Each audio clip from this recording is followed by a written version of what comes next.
Q1 is over, so let's talk about the worst books I've read so far this year. And if you want to hear about the best books I've read so far, I posted that yesterday. Starting off, these aren't only some of the worst books I've read this year, but some of the worst books I've read in my life. Barbarian Mind, Barbarian Alien, Barbarian Lover, and Barbarian Ice Planet Barbarian. It's all the same thing. Never before have I come into contact with a plot that is so hanging on by a thread. Cringe, poor writing. I hated these. I hated these. I hated these. I can't tell you how much I hated these. You may be wondering, Jillian, why did you read 4 of them if you hated one so much? I moved to a new place. I wanted to join a book club. This is what the book club is reading. I don't have a lot of options around here. I endured. I hated them. Next was Brimstone by Callie Hart. And this was sad. I endured this. This was a slog. This was a struggle. This was rushed. This was confusing. This lacked editing, I felt. You may know that when it comes to the second book in a series, I am not gentle. There are certain boxes that need to be checked for the second book in a series to be well done. I didn't feel like this did that.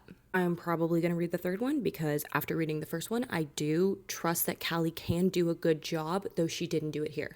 My next worst read was Curvy Girl Summer by Daniela Allen. I feel like this is the highest rated in my worst so far. I gave this 1.75 stars. I just felt there was so much potential and it ended up being so shallow. Also, I feel that a miscommunication trope is so hard to do well to where the reader still believes what is happening and is able to still hold some kind of respect for the characters. It was just annoying. I don't recommend this. Hence why it's on my worst reads of the year list. I believe all of those were in January and February. March, I actually had a really good reading month. It's only like a week into April, and I've had a really good month so far. So hopefully at the end of Q2, I'll either have a really short or a non-existent worst reads list.